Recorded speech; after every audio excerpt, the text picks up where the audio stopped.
Doyle, thanks for joining us. Thank you. So what time is it there now? It is just after 6 p.m. Okay. So you're at the end of your day. Yeah, Well, end not of the working day. Depending how long your day goes, right? No, my working day is over, yeah. There you go, that's right, yeah. And you're joining us from Dublin.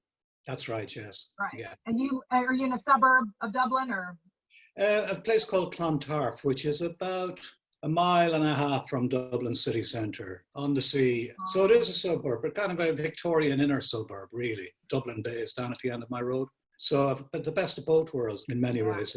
If I walk for a quarter of an hour to the left, I come to a bird sanctuary called Bull Island. And if you look in that direction, the notion that there's a large European city right behind you is unimaginable. And if I turn around, I see the docks and Dublin. So in some ways, it's assuming you like Dublin, which I do, it's the perfect place to live. So, and which is just as well, because I've been stuck here for months. Right. You haven't had a choice, yeah. So speaking of which, strange time to be launching a book, I guess, huh? Yeah, trying to make an event out of a non-event in many ways. It was supposed to be published here in Ireland and in the UK last month in May, but that was put back until October, quite rightly, quite wisely, but it was still a bit of a disappointment in some ways. But so the fact that it's coming out in solid paper form in the United States and Canada is great. It's great, but I was due to be over there. And obviously that's out of the question. So, but it is a strange time. I had 3 theatrical productions all lined up this year, tours of old work and then a brand new play at the end of the year, but they're all either cancelled or postponed. So the year and the working year and what I was writing about was entirely just disappeared, obliterated. I was writing a novel, I was just started it set in the present day, and I realized I don't actually know what that means. Because if we contrast how we probably felt personally in mid-March when the lockdown started, as opposed to today in mid-June, there's no comparison really, you know. So I put that novel aside and I've been working on short stories because I think those moments will capture the time a bit better.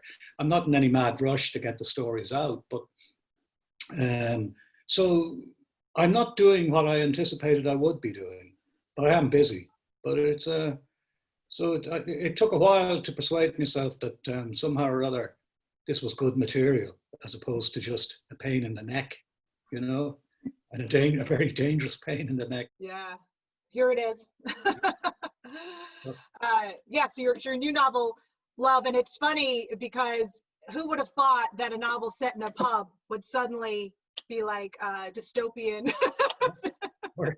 Who thought that would be a radical idea? An archaeological dig almost, you know? So tell us about the story then, right? It seemed very plausible at the time it was written that this would happen, but as we said, things have changed. Hopefully will be plausible. Set the scene for us now. We've Joe and Davy, two old friends. Teenage, right? Old, you could say childhood friends, but right, from kind of their running around years. And particularly there was a couple of years in their early 20s when they began to have a bit of money in their pockets. Mm-hmm. One of them went to college, which would have been, given where he came from and the time, it would have been not rare exactly, but it would have been a big decision for him to go to college, where most of the school friends would have gone on to work immediately after finishing high school.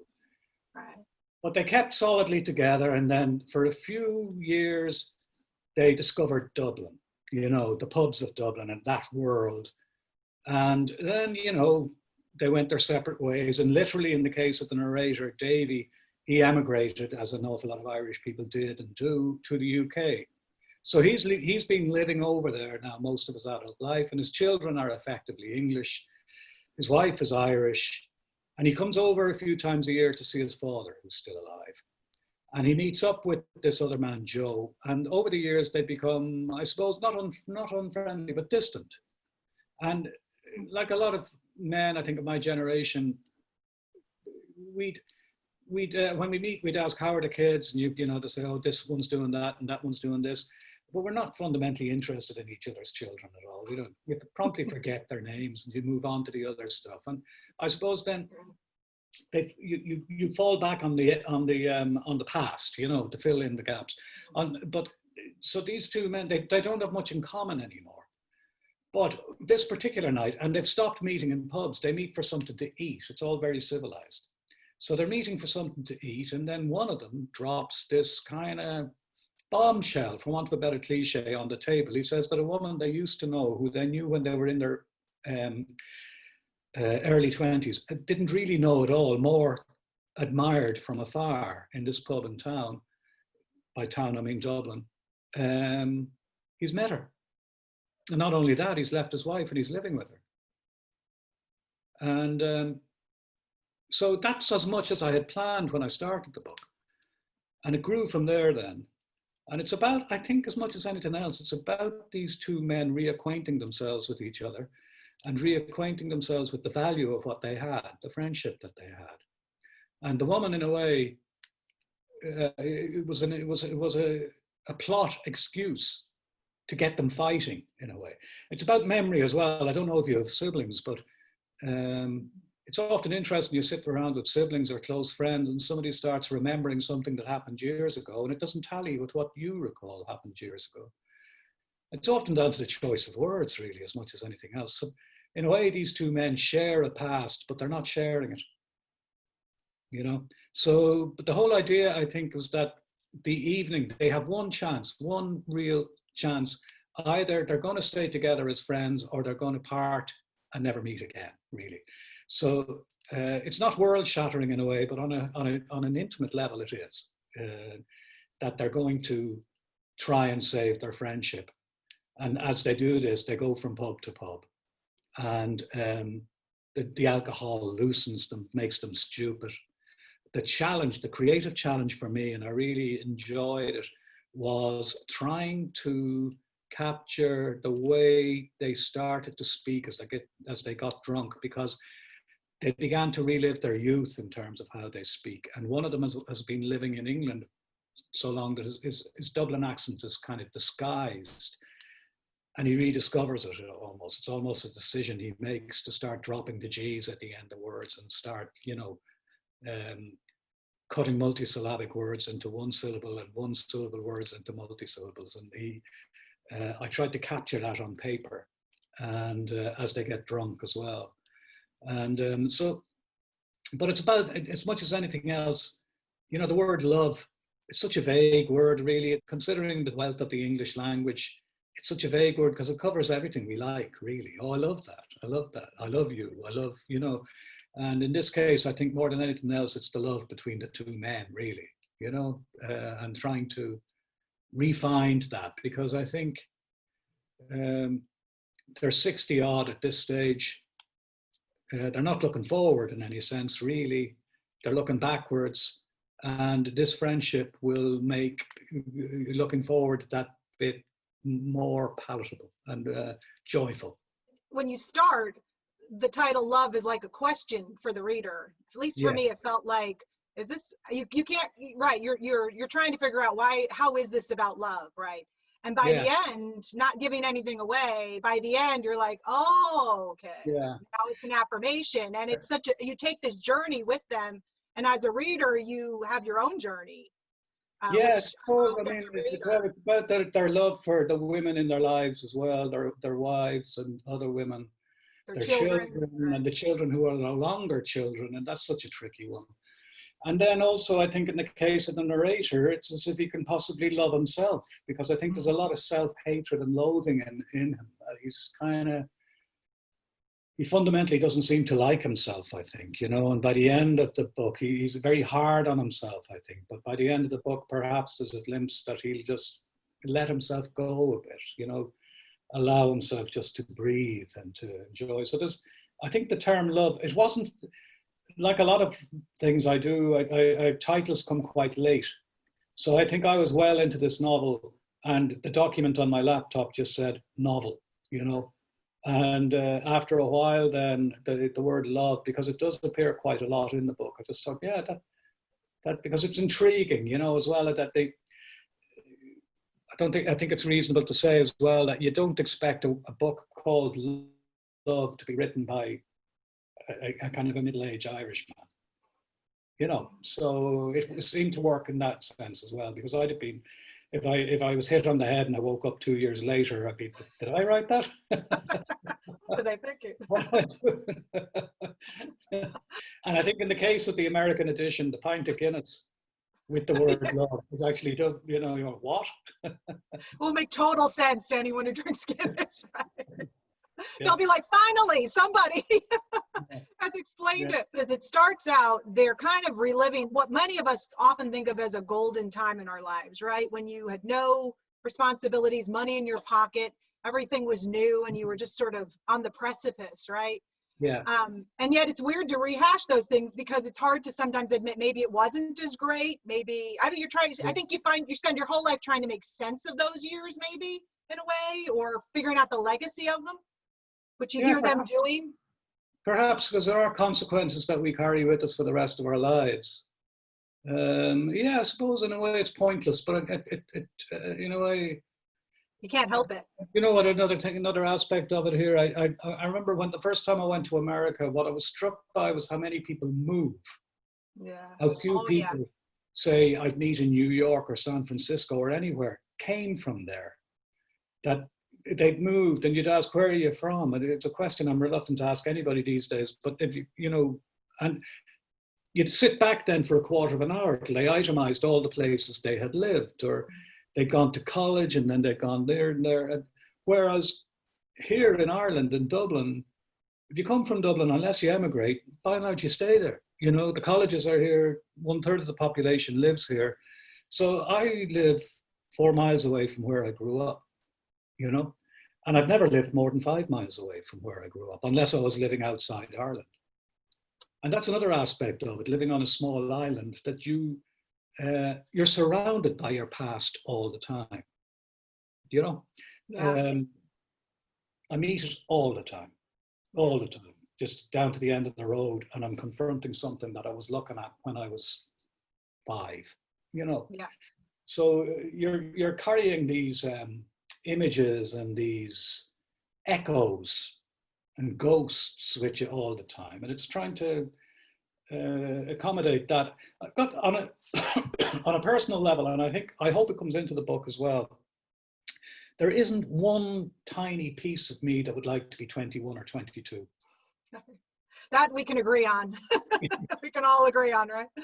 I don't even want to look like 30, that. There's nothing about 30 that I know 40 is so vague. I've no real sense of what that involves. Yeah, 40s are a blur. You're right. So much happens that you're like, you don't even really know what. So I'm kind of content enough. What would be the only thing I'd like from a 21-year-old is his bladder. Other than that, he's welcome to everything else. But so in a way, I'm quite content. But for the the physical deterioration and things like that, I'm quite content being in the age that I am. And mortality, of course, becomes a real thing as people around you drop off. But once you accept that that's part of life, and you're reasonably healthy, I'm quite content being what I am. So it's not a yearning for the past. But then, having said that, there is that aspect of it. There must be that aspect of it in a way. The plot made itself apparent to me years before I started the book. I was at an event, the closing down of a high school I used to teach in. And it was an open day, a Friday evening. Anybody who was involved in the school, who'd attended it or taught in it, was invited just to go and wander, have one last look. The great thing about schools is that long corridor. I suppose they're the same all over the world, a long corridor. And my classroom, the classroom I used to teach in, was at the end of a corridor, and I kept seeing these people coming at me. Some of them were immediately recognizable, people I hadn't seen in years and years. People I used to teach in the early 80s, who wouldn't be all that much younger than myself, because I was 21 when I started and I was teaching 17-year-olds. True, right. It's only, But in their late 50s, some of them. Same generation in some ways. And these groups of, middle-aged women were coming, and I recognized who they used to be as, girls. Young ones. Yeah. And then from a distance, I saw a young woman who I would have thought, I think she left school at the age of 17, 18 in 1982. I think it was my memory of those years is more precise than the later years, because I suppose I made more effort at remembering names and it was more of an adventure. But I could see her in the distance. She'd come in and she looked from that distance. I knew who it was. And I said, God, she hasn't changed a bit. Yeah. And then as she got nearer, it was like the age was added. It was like a special effect that she went from being whatever age she was, say 17 when she left school, to being maybe 54 or 5 by the time we were face to face. Yeah. She's still the same person. And it was quite comical in a way, comical and unsettling. But I thought that would be a brilliant notion for a story. But I put it behind my ear for a good 6-7 years, I think maybe longer, before I decided I'd do anything with it. And that, as you know, is really the start of the story, because that woman that walks down the corridor is a woman that these two characters knew, or really, they knew her to see when she was a young woman. So that's, I don't know what the initial thought was, what we were talking about, but I'm having a great time. It doesn't matter. We're fine, right? Yeah, no, but that's interesting you say that, because something you also referred to earlier about this woman is sort of the catalyst for the conversation that they start that night. But they don't know much about her, we find out, and we don't ever really learn all that much about her either. And that's by design, I'm sure. Yeah, it's very deliberate, very deliberate. I threw away a lot of stuff that was edging me towards making her, if you like, there are 5 characters, central characters in the story. There are the 2 men and there are 3 women. And the 2 other women, their wives, are very vivid, I think. Very vivid, very real. Yes, so that would be Faye and Trish, right? Yeah, very vivid, very real. And I actually could imagine what they even looked like. Yeah. You know, without even a description of them, just because their personalities are so on the page. Yeah, I don't spend much time physically describing people. I've never been drawn to that, but I loved that. Yeah, I love that about this. Yeah. At the same time, I do find that they're both solid beings. They're physical beings. They're women. But very deliberately, I kind of thought when I was going through it, maybe the 2nd and the 3rd drafts, I was wondering, is there a possibility that this woman doesn't exist at all? Yeah. That she's somehow a fantasy of, an early fantasy. Because you can't grasp her.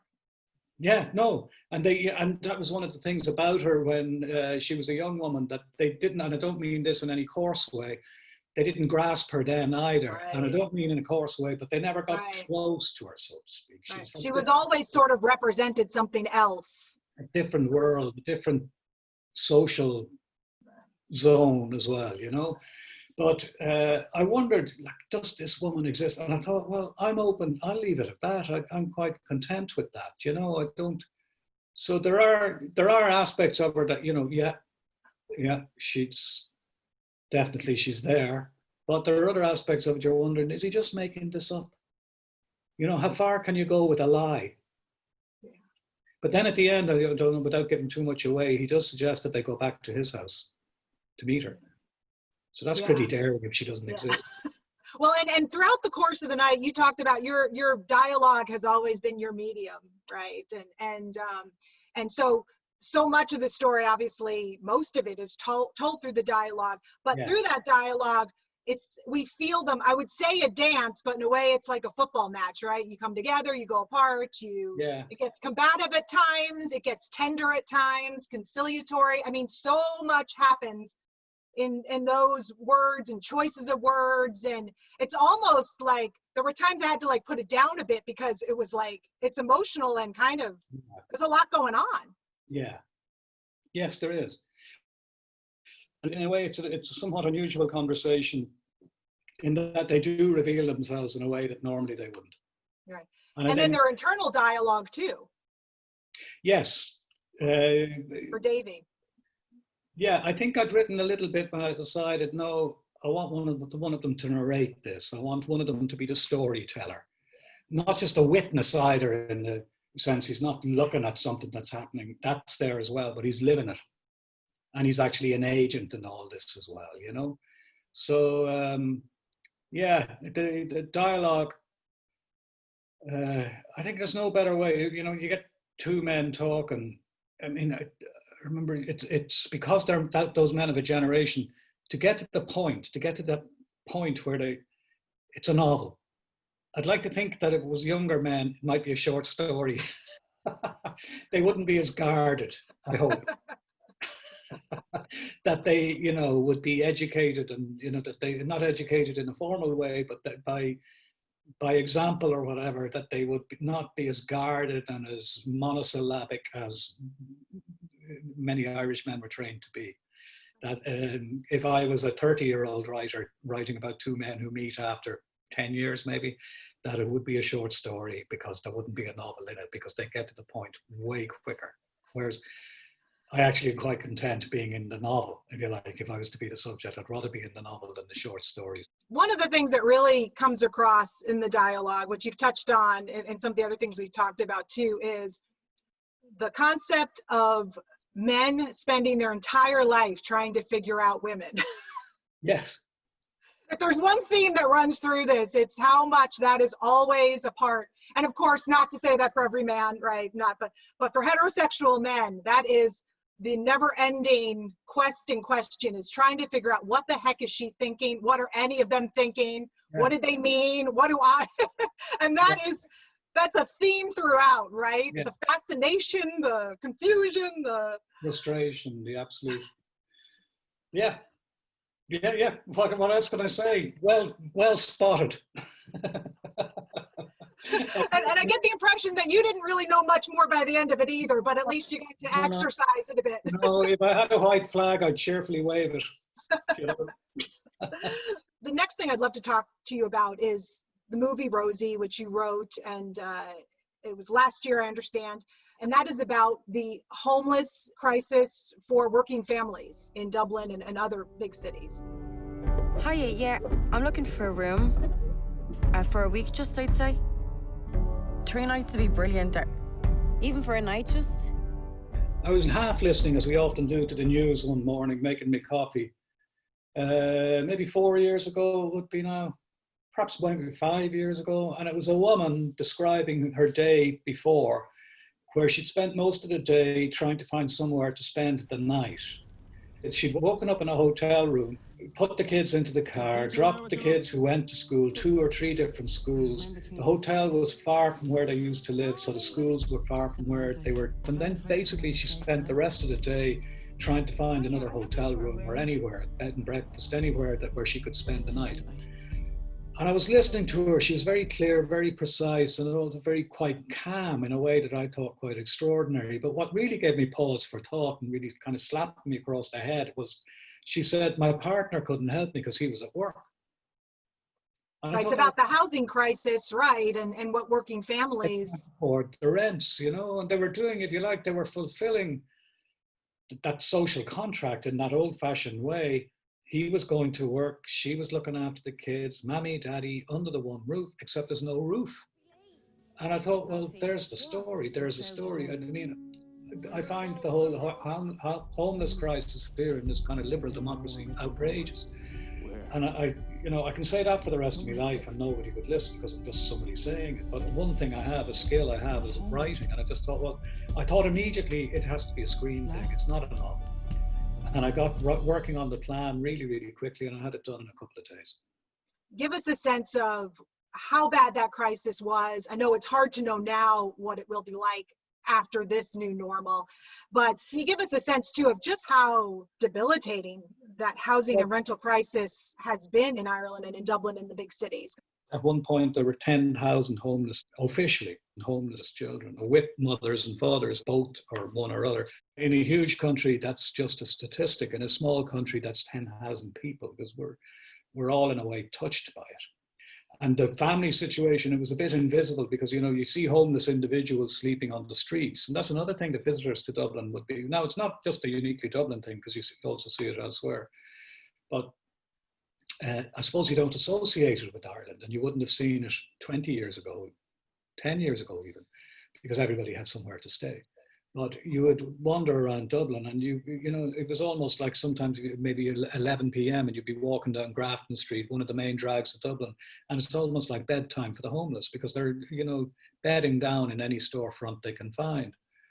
And you can't brush that away. You know, it was there, it was visible, it was just shaming. So that's where the urge to write.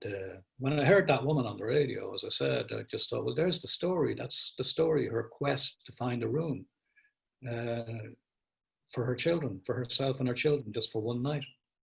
Not even a home, but just somewhere to stay. And that's when economics goes mad, this is what happens. Rosie had an impact here when it was released a couple of years ago. It was very shaming. I read the Irish papers in the morning just while I'm drinking my tea. And to see the coverage of the Black Lives Matter movement, it's been very interesting to read the way that that is just being covered and discussed. Racism hasn't had a big political voice in the Republic of Ireland. There's been a tendency to think, oh, it doesn't exist, therefore. In a way, the Black Lives Matters has been a great wake-up call, a deeply relevant thing for us. As a, you know, we're not just watching something occurring in the United States. It's here, you know. So it is, again, and it's again, from the writing point of view, it's interesting, it's fascinating. It's poignant to read, you know, a young person, as you said, who's maybe family emigrated from Africa, and yet, but they grew up in Ireland. They were born in Ireland. They feel Irish, and it's and they're asserting that. I'm involved in I co-founded an organization called Fighting Words, where we encourage children and young people to write creatively. And a lot of the best work is coming out of these kids who are growing up in houses where the rhythm of the language is a bit different, if you like. So they're thoroughly Irish, and they're going home then and they're adding elbows to the grammar, so to speak, because sometimes they're speaking Polish, sometimes they're speaking, I don't know, French if they're from a certain part of Africa. And they're, you know, so they're thoroughly Irish, they're Dublin kids. And then they've got a bit like the English we speak, the Irish is bubbling underneath it. These kids have a different grammar bubbling underneath their English. And the stories they're telling are just fantastic, because they're not the assumptions we would make about what an Irish family is. Theirs might be the same, but there's an extra room, if you like, in that, you know, or there's something different.